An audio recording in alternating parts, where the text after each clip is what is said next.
कर्म या भक्ति ईश्वर को क्या प्रिय है? कर्म क्या है? हर जीव स्वयं की भूख मिटाने के लिए काम करते हैं।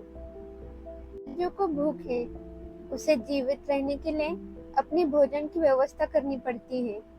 यही कर्म है। मानव भी अपनी भूख मिटाने के लिए अपने परिवार की आवश्यकताओं को पूरा करने के लिए कुछ ना कुछ काम करता रहता है।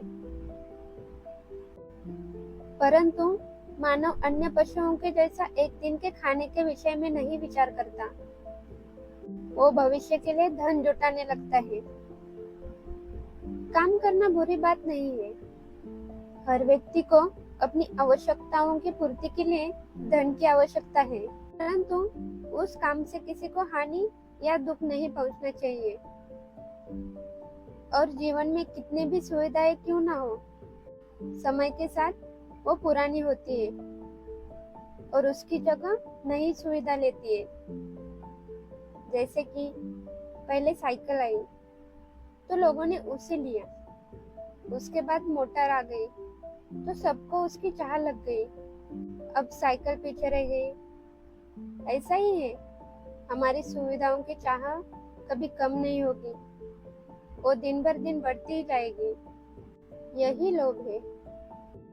इसे नियंत्रण में रखना बड़ा कठिन काम है, लेकिन जो व्यक्ति अपने कर्म को पहचानता है और उसे एक ईश्वर का दिया हुआ काम मानकर चलता है, वो कभी अपनी मर्यादाओं की रेखा पार नहीं करता।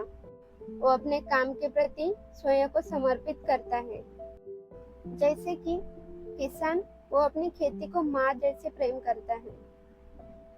अपना पूरा जीवन परिश्रम करके धान की प्राप्ति करता है और केवल अपने परिवार के प्रति ही नहीं, सभी साथी पशुओं को भी प्रेम से रखता है। किसान पर कितने भी प्राकृतिक संकट क्यों ना आए, वो कभी खेती करना बंद नहीं करता। यही होता है कर्तव्य का पालन।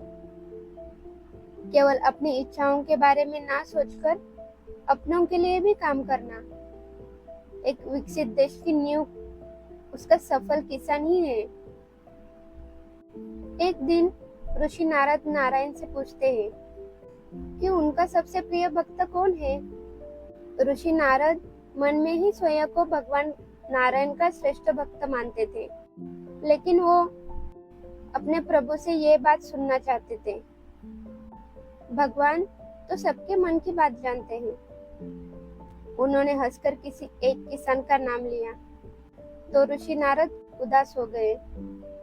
उन्होंने पूछा, भगवान, मैं तो आपका नाम लेकर सर्वत्र भ्रमण करता हूँ, आपका ध्यान कभी नहीं छोड़ता, फिर मैं क्यों नहीं आपका प्रिय भक्त? तो भगवान ऋषि नारद को उस किसान के ऊपर नजर रखना और उसकी दिनचर्या समझने के लिए कहते हैं। भगवान की आज्ञा अनुसार ऋषि चले जाते हैं और वो किसान की दिनचर्या देखते हैं। सूर्योदय के पूर्व किसान उठता है और वो धरती को प्रणाम करके भगवान का राम नाम लेता है। उसके बाद नहा धोकर रोटी खाकर अपना हल उठाकर खेत में चला जाता है। फिर प्रभु का राम नाम लेता है और काम शुरू करता है। पूरे दिन काम कर कर थक कर घर आता है, भोजन ग्रहण करता है। भोजन ग्रहण करके वो फिर से राम नाम लेता है और सो जाता है। किसान का दिन तो ऋषि जी को सामान्य ही लगता है। अब वो भगवान के पास आ जाते हैं। ऋषि जी बोलते हैं, भगवान, वो किसान तो पूरा दिन काम ही करता है, पूरे दिन में केवल 3 बार नाम लिया उसने आपका, और मुझे देखिए, मैं तो हर समय आपका ही नाम लेता हूँ, फिर भी आपको वो किसान इतना प्रिय क्यों लगा? भगवान बोलते हैं, ऋषि जी, एक और काम है मेरा, क्या आप कर सकते हैं? आपके सारे प्रश्नों का उत्तर इस काम के बाद मैं अवश्य दूंगा। ऋषि जी कहते हैं, अवश्य करूंगा नारायण, मैं तो आपका भक्त हूँ। भगवान एक तेल का पात्र ऋषि नारद को देकर कहते हैं, ये पात्र लेकर इस धरती की प्रदक्षिणा करके आ जाना, परंतु ध्यान रखना तेल की एक भी बूंद गिरना नहीं चाहिए।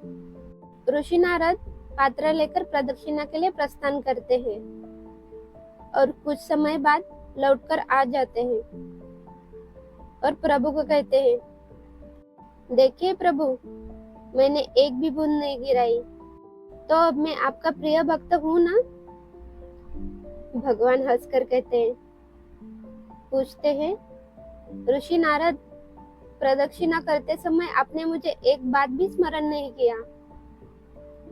ऋषि उदास हो जाते हैं, बोलते हैं, प्रभु क्षमा करना, परंतु मेरा पूरा ध्यान इस तेल के पात्र पर लग गया।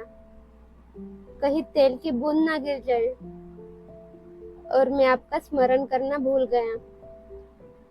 फिर भगवान बोलते हैं, इसीलिए वो किसान मेरा प्रिय भक्त है, उसका काम भी मेरा ही दिया हुआ है, लेकिन वो प्रथम मेरा स्मरण करता है और दिन का काम आरंभ करता है।